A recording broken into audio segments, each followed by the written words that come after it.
कि network marketing या direct selling 21वीं सदी का सबसे अच्छा व्यवसाय है और हाईली सक्सेसफुल पीपल या हाईली सक्सेसफुल लोग इस बिजनेस की बहुत तारीफ करते हैं। लेकिन ये हमारी गलती है कि हम इस बिजनेस की राय उन लोगों से लेते हैं जो कि या तो अनसक्सेसफुल हैं या एवरेज पीपल की श्रेणी में आते हैं, एवरेज पीपल की लिस्ट में आते हैं। लेकिन जो लोग सक्सेसफुल हैं वो इस बार बिजनेस के बारे में क्या सोचते हैं या क्या अपनी राय रखते हैं वो आप स्क्रीन पर देख सकते हैं। तो हमको इस बिजनेस पे 100% अपना विश्वास होना चाहिए, क्योंकि इस बिजनेस के बारे में जितने भी सक्सेसफुल लोग हैं वो बहुत बढ़िया बातें बोलते हैं। तो दोस्तों, आज मैं जिस डायरेक्ट सेलिंग कंपनी के बारे में आपको बताने जा रहा हूँ वो ना ही सिर्फ हमारे सपने पूरे करने के लिए काम करती है, बल्कि हर एक हिंदुस्तानी के लिए कि कैसे वो उसके सपने पूरे हो सकें, उसके लिए दिन रात काम करती है। तो उस कंपनी का नाम है मोदी केयर।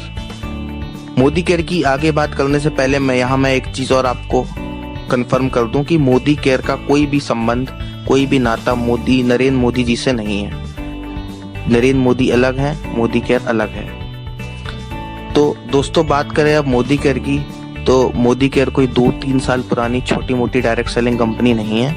मोदी केयर भारत की सबसे पुरानी और सबसे पहली डायरेक्ट सेलिंग कंपनी है, जिसका इतिहास 85 साल पुराना है। श्री राय बहादुर गुरजबल मोदी जी ने सन 1933 में भारत में चीनी मिल की स्थापना की थी और अपने नाम के ही हिसाब से या अपने नाम पे ही एक पूरा शहर बसाया था जिसका नाम है मोदी नगर। मोदी नगर गाजियाबाद और मेरठ के बिल्कुल बीचों बीच में आता है और इस शहर में आप जाके देख सकते हैं कि मोदी ग्रुप के कितने सारे इंडस्ट्रीज आपको मिल जाएंगी, जैसे मोदी टायर, मोदी धागे, मोदी इंडस्ट्रीज, मोदी यूनिवर्सिटी, ये सब कुछ आपको वहां मिल जाएगा। मोदीज ग्रुप्स की 27 अलग अलग इंडस्ट्रीज भी हैं जो कि 90 देशों में काम कर रही हैं आज के समय में। उन सभी इंडस्ट्रीज के नाम और ब्रांड्स आपको स्क्रीन पर नजर आ रहे होंगे। इनमें से कुछ नाम तो आपने पक्का सुने होंगे। मोदीज ग्रुप की आज की समय में अगर देखा जाए तो ये 70,000 करोड़ का ग्रुप है और उसी का एक छोटा सा पार्ट है मोदी केयर। हम लोग बहुत लकी हैं जो आज हम इतने बड़े ग्रुप के साथ काम करने का हमको मौका मिल रहा है। मोदी केयर सन 1996 से भारत में काम कर रहा है, जिसके सीईओ और मालिक हैं मिस्टर समीर मोदी। यही मोदी केयर के मैनेजिंग डायरेक्टर हैं और इनका मोदी केयर को शुरू करने का सिर्फ एक ही विजन रहा है कि भारत में हर एक हिंदुस्तानी को आर्थिक आजादी मिल सके, वो आर्थिक रूप से आजाद हो सके, पैसे से भी, समय से भी। और मोदी केयर कंपनी जो भी मोदी केयर की कमाई करती है या जो भी मोदी केयर से कमाई करती है वह वापस मोदी केयर में ही लगा देती है, हर महीने नए प्रोडक्ट्स लॉन्च करके, जिससे हम और आप जल्द से जल्द आजाद हो सकें। क्योंकि मोदी केयर के पास ऑलरेडी इतना बड़ा प्रोफाइल है और यही कारण है कि आज मोदी केयर भारत की fastest growing direct selling company बन चुकी है। आपकी स्क्रीन पर मोदी केयर के कुछ स्टैट्स, परफॉर्मेंस रिपोर्ट आपकी स्क्रीन पर आ रहे हैं। आप उन्हें पूरा पॉज करके जरूर पूरा पढ़ें, आपको पता लगेगा कि मोदी केयर कितने बड़े लेवल पे आज इंडिया में काम कर रहा है। मोदी केयर को ही क्यों चूज करें यह भी आपकी स्क्रीन पर आ रहा है, इसे भी आप पॉज करके जरूर पढ़ें। दोस्तों, मोदी केयर के बेहतरीन अवार्ड फंक्शंस होते हैं, रिकॉग्निशंस होते हैं, जिसमें फिल्म एक्टर्स और सिंगर्स भी हमारे नाम अनाउंस करके हमको बुलाते हैं अवार्ड लेने के लिए। तो कितना बड़ा मौका हमको इस बिजनेस से मिल सकता है यह आप आज सोच नहीं सकते हैं। मोदी केयर में जब हम अच्छा काम करते हैं तो हमको मान मिलता है, सम्मान मिलता है, इज्जत, शोहरत, पैसा सब कुछ मिलने लगता है। लाइफ 360 डिग्री बदल जाती है और हजारों लोग आज all over India Modi care में अपनी जिंदगी बदल चुके हैं, जैसा कि आप स्क्रीन पर इन लोगों को देख रहे हैं। यह जितने भी लोग आपको स्क्रीन पर आ रहे हैं या दिख रहे हैं, आप इनको इनके नाम से YouTube या Facebook पे सर्च भी कर सकते हैं और देख सकते हैं कि ये लोग आज कहां से कहां पहुंच चुके हैं। और ये तो 8-10 नाम है आपके सामने, ऐसे पता नहीं कितने लोग हैं जो आज बड़ी बड़ी गाड़ियों में घूम रहे हैं, बड़े बड़े बंगले बना चुके हैं। दोस्तों, मोदी केयर एक डायरेक्ट सेलिंग की कंपनी है जो कि FMCG प्रोडक्ट्स यानी कि fast moving consumer goods products में डील करती है। वह सभी प्रोडक्ट्स जो आप डेली घर में यूज करते हैं, जैसे ये जिस प्रोडक्ट्स की लिस्ट आपके सामने आ रही है, इन्हीं प्रोडक्ट्स पे मोदी केयर डील करती है। तो उससे पहले समझते हैं कि डायरेक्ट सेलिंग होती क्या है। आज जो भी हम खरीदारी करते हैं वो हमारे पास सीधे कंपनी से तो नहीं आती है। एग्जाम्पल के तौर पे अगर हम कोई भी चीज 100 रुपए की मार्केट से लेते हैं, हेल्थ केयर है, स्किन केयर है, urban colour, personal care, home care, laundry care, food and beverages, agriculture products, auto care products, total 600 से ज्यादा प्रोडक्ट्स की रेंज है मोदी केयर के पास, जो कि इस पूरी डायरेक्ट सेलिंग इंडस्ट्री में किसी भी कंपनी के पास नहीं है। चलिए देखते हैं कि मोदी केयर में क्या क्या प्रोडक्ट्स आते हैं, किस किस कैटेगरी में आते हैं। अगर आपको यह जानना है तो इस वीडियो के डिस्क्रिप्शन में एक पीडीएफ दे रखी है, आप उसको डाउनलोड करके मोदी केयर के सारे प्रोडक्ट्स और उनकी कॉस्ट जान सकते हैं। तो दोस्तों आइए देखते हैं कि मोदी केयर में जब हम मोदी केयर से सामान लेते हैं या खरीदारी करते हैं या मोदी केयर के यूजर बनते हैं, बिजनेस नहीं करते हैं, केवल यूजर बनते हैं, तो हमको यहाँ से सामान लेने का क्या क्या फायदा मिलता है। केवल एक यूजर बनने पे, कोई बिजनेस नहीं करना, कोई नहीं जोड़ना, कुछ भी नहीं करना, तो भी हमको क्या फायदा मिलता है केवल अपनी दुकान बदल के। आइए देखते हैं। सबसे पहला फायदा तो यह है कि हर सामान की एमआरपी पे हमको 20% तक का डिस्काउंट मिलता है। यानी किसी भी सामान की एमआरपी 120 है तो हमको वो डीपी रेट यानी डिस्ट्रीब्यूटर प्राइस रेट पे मिलता है, यानी 100 रुपए का। तो सबसे पहला फायदा मिलता है एमआरपी पे डिस्काउंट, वो भी 20% तक, जो कि आज तक हमको मार्केट से नहीं मिल रहा था। दूसरा फायदा क्या है, हर खरीदारी पे 10% का ऑफर हर महीने। मतलब हम जो भी खरीदारी करते हैं हर महीने, उस पे हमको हर महीने 10% का एक फ्री गिफ्ट कंपनी देती है हमको मोदी केयर हर महीने। 1000 रुपए का सामान लेते हैं तो 1000 रुपए का फ्री गिफ्ट, 2000 पे 200 का, 3000 पे 300 का और 5000 पे 500 का हर महीने एक फ्री गिफ्ट मिलता है लाइफ टाइम तक, जो कि आज तक हमको मार्केट में एक भी फ्री गिफ्ट आज तक नहीं मिला। तीसरा सबसे बड़ा फायदा है यहाँ पे लॉयल्टी, वफादारी। हम पता नहीं पिछले कितने सालों से लाखों टन सर्फ यूज कर लिया होगा, साबुन यूज कर लिया होगा, लेकिन आज तक हमको महीने भर का राशन किसी भी महीने में फ्री नहीं मिला। लेकिन मोदी केयर में एक सिस्टम होता है लॉयल्टी। यहाँ पे मोदी केयर कहता है कि अगर आप 6 महीने लगातार हमसे 2500 रुपए या उससे ज्यादा का सामान लेते हैं तो आपको 7वें महीने उतना ही रुपए का पूरा सामान आपकी पसंद का फ्री ऑफ कॉस्ट दे देंगे। यही चीज आप और 6 महीने कंटिन्यू करते हैं तो 13वें महीने में आपको 2500 की जगह 5000 का फ्री प्रोडक्ट आपकी पसंद का दे दिया जाता है। तो मतलब शॉपिंग अगर अपन 2500 की 12 महीने करते हैं तो हम लोगों को सामान 15 महीने का मिलता है। और ये लाइफ टाइम तक है, जब तक हम कर हैं तब तक हम ये लॉयल्टी का फायदा उठा सकते हैं। तो यह भी बहुत बड़ा फायदा है जो आज तक हमको मार्केट में नहीं मिल रहा था। चौथा फायदा है कि 7 से 22% का कैशबैक हर महीने हमारे बैंक अकाउंट में आता है मोदी केयर का। तो दोस्तों इसको समझने के लिए समझते हैं कि हम मोदी केयर से कोई भी प्रोडक्ट लेते हैं, उस पर हमको बिजनेस वॉल्यूम मिलता है। जैसे मान लीजिए आपके सामने ये कुछ प्रोडक्ट्स हैं मोदी केयर के, मान लीजिए आपने ये 7 प्रोडक्ट्स मोदी केयर से लिए। इनमें मोदी केयर के उन प्रोडक्ट्स की कॉस्ट भी लिखी है, साथ में बीवी भी लिखी है। हर प्रोडक्ट पे पॉइंट मोदी केयर ने बांट रखे हैं। किसी पे 50% पॉइंट मिलते हैं, किसी पे 60% मिलते हैं, किसी पे 40% पॉइंट मिलते हैं। इन 7 प्रोडक्ट्स की कॉस्ट दिख रही है आपको 832 रुपए, और इन सब पे हमको पॉइंट्स मिल रहे हैं 406 बीवी बिजनेस वॉल्यूम हमको इन पे मिल रहा है। इन बीवी पर हमको कैशबैक मिलता है, इन बिजनेस वॉल्यूम ये जो बनता है इस पर हमको कैशबैक मिलता है हमारे बैंक अकाउंट में हर महीने। जब हम मोदी केयर ज्वाइन करते हैं तो हमें बीवी पे 7% का कैशबैक मिलता है, और यह कैशबैक जब हम लोगों को बताते हैं, शेयर करते हैं, तो बढ़ते बढ़ते 22% तक चला जाता है। इन प्रोडक्ट्स के हिसाब से ये जो आपकी स्क्रीन पे आ रहे हैं हमारे 406 बीवी बने हैं, और इन 406 बीवी के हिसाब से हमको 7% का कैशबैक हमारे बैंक अकाउंट में मिलेगा, जो कि बनेगा 28 रुपए। उसके बाद हमको मिलता है मोदी केयर में 100% सेटिस्फेक्शन की गारंटी। मतलब हम कोई भी चीज मोदी केयर से लेते हैं और हमको पसंद नहीं भी आती है तो हम उसको 25% यूज भी कर लें तो भी हम रिटर्न कर सकते हैं। उसके बदले में हमको हमारे पैसे मिल जाएंगे या उसके बदले में कोई और प्रोडक्ट मिल जाएगा। और यह सब पूरी बात कंपनी के ओनर के साइन के साथ हर प्रोडक्ट के पीछे लिखी हुई है कि I personally guarantee full refund of your money if you are not 100% satisfied with the quality of the product. छठी चीज मिलती है हमको मोदी केयर में ग्राहक बनने पे, बेस्ट क्वालिटी के प्रोडक्ट्स जो कि केमिकल फ्री हैं। बेस्ट क्वालिटी के प्रोडक्ट्स मार्केट रेट पे हमको मोदी केयर में मिलते हैं। और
जनवरी से ही आप बिजनेस आगे कर पाओगे। साथ ही जो आपको यह वीडियो भेजी है उससे आप मोदी केयर के अपने शहर में डीपी के बारे में जरूर पूछें। मोदी केयर डीपी या मोदी केयर डिस्ट्रीब्यूशन पॉइंट वो पॉइंट होता है जहाँ पे मोदी केयर का सारा सामान मिलता है, सारे प्रोडक्ट्स मिलते हैं। उससे अपने शहर में मोदी केयर डिस्ट्रीब्यूशन पॉइंट के बारे में जानकारी जरूर लें कि कहाँ पे आपके शहर में मोदी केयर की डीपी खुली हुई है, क्योंकि मोदी केयर की डीपी ऑल ओवर इंडिया हर एक शहर में, आप किसी भी शहर में रहते हो आपको मोदी केयर का डीपी आपको वहां पर मिल जाएगा। और यह बिजनेस आप घर बैठे बैठे किसी भी इंडिया में किसी भी शहर में कर सकते हो। आपको बस एक वीडियो लोगों को शेयर करनी है और पूरा वीडियो दिखाना है बस। तो अब आप इस बिजनेस से कितना ज्यादा पैसा कमा सकते हो या कितनी अर्निंग कर सकते हो उसको समझने के लिए आपको हम एक पावर ऑफ 1 कैलकुलेशन दिखाएंगे, जिसमें आपको हम यह बताएंगे कि अगर आप हर महीने केवल एक इंसान को भी मोदी केयर बिजनेस में ज्वाइन कराते हो और आप और वो इंसान केवल 1000 रुपए का अपना घर का सामान भी लेता है, तो आप हर महीने घर बैठे बैठे 2 लाख रुपए महीने भी कमा सकते हैं। आइए देखते हैं कैसे। तो दोस्तों, आपके सामने एक चार्ट आ रहा होगा जिसमें लिखा है पावर ऑफ 1। अगर आप मोदी केयर में हर महीने सिर्फ एक इंसान को ज्वाइन कराते हैं और जो 1000 रुपए का घर का सामान लेता है और वो भी आगे यही काम करता है, तो आपका नेटवर्क कितनी तेजी से बढ़ता है या आप एक साल में कहाँ पहुंच जाते हो वो देखते हैं। मान लीजिए आपने पहले महीने मोदी केयर में काम शुरू करा। पहले महीने एक आप थे और एक आपने किसी को ज्वाइन कराया, अपने रिलेटिव को या दोस्त को, फ्रेंड को, किसी को भी। तो आप एक और एक आपका फ्रेंड 2 लोग हो गए, दोनों ने अपनी 1000 रुपीज की शॉपिंग की। दूसरे मंथ आता है तो 2 लोग तो आप पिछले थे, फिर दोनों लोगों ने एक एक लोगों का काम फिर से किया, एक एक लोगों को ज्वाइन कराया वीडियो के माध्यम से, तो आप 4 लोग हो गए। तीसरे महीने में आप 4 से 8 हो गए, चौथे महीने में 8 से 16 हो गए। ऐसे करते करते जब 12 महीने आपके कंप्लीट हो जाएंगे तो आपकी एक बहुत बड़ी टीम बन जाएगी 4000 लोगों की। अब आप कैलकुलेशन देखिए कि अगर 4000 लोग हर महीने 1000 रुपए का भी सामान लेते हैं तो आपकी सेल होती है या आपका टर्नओवर होता है 40 लाख का। और अगर ऐसा होता है तो आपकी मिनिमम भी इनकम 2 लाख रुपए मंथली आराम से होगी ही होगी। तो कंपनी फ्री में आपको नहीं बांट रही है, आप सेल दे रहे हो, आपकी वजह से कंपनी का इतना टर्नओवर हो रहा है, तो आपको एक उसका कमीशन, मोटा कमीशन जनरेट होके आपको हर महीने मिलेगा। और ये लाइफ टाइम मिलने वाला है, क्योंकि जो भी लोग बिजनेस में आ रहे हैं 2 लाख रुपए उनको भी कमाना है, तो वो अपने लिए काम करेंगे, आपका काम ऑटोमेटिक लाइफ टाइम होता चला जाएगा। तो यह बिजनेस की पावर है। तो दोस्तों, जिस व्यक्ति ने भी आपको यह वीडियो भेजी है उससे आज ही संपर्क करें, तुरंत संपर्क करें, तुरंत उससे अपना मोदी केयर में रजिस्ट्रेशन कराएं, अपने डॉक्यूमेंट्स उसको सेंड करें, अपना MCA नंबर जनरेट कराएं और उससे इस बिजनेस के लिए और भी वीडियोस मांगें, जिससे आप और ट्रेन हो जाएं और इस बिजनेस को अपने मोबाइल से, अपने फ्रेंड्स से शेयर करें, लोगों को बताएं और वीडियो पूरा दिखाएं। आप जितना इस वीडियो को शेयर कर लोगे, जितना वीडियो को दिखा लोगे लोगों को, आप उतना इस बिजनेस पे सक्सेसफुल हो जाओगे। ये 100% गारंटी है। तो वीडियो काफी बड़ा हो गया है, बस एंड में मैं आपसे यही कहना चाहूंगा, इस वीडियो से यह जो स्क्रीन पर आपके 10 पॉइंट्स आ रहे हैं ना, ये सारे कवर हो जाएंगे। हर एक इंसान चाहता है उसकी लाइफ में ये सब चीजें उसको मिले, तो यह सारी चीजें आप इस बिजनेस से ले सकते हो घर बैठे बैठे। इतनी बड़ी अपॉर्चुनिटी आज आपके पास दस्तक देने आई है, तो इस बिजनेस को आज ही से शुरू कर दो करना। जितनी जानकारी हो सके, आपके पास YouTube है, आप YouTube पर मोदी केयर लिख के भी काफी कुछ इन्फॉर्मेशन ले सकते हो। आप लोगों को देखो, जो लोग दिन रात इस बिजनेस में लगे हुए हैं वो कितने कितने रुपए कमा रहे हैं। कोई 1 लाख महीना कमा रहा है, 2 लाख कमा रहा है, 5 लाख कमा रहा है, 10 लाख कमा रहा है। बहुत से लोग मोदी केयर में ऐसे हैं जो 20-20 लाख, 1-1 करोड़ रुपए महीना भी कमा रहे हैं। तो आज ही से इस बिजनेस में लग जाइए, लोगों से वीडियो शेयर करिए, उनको देखने के लिए बोलिए।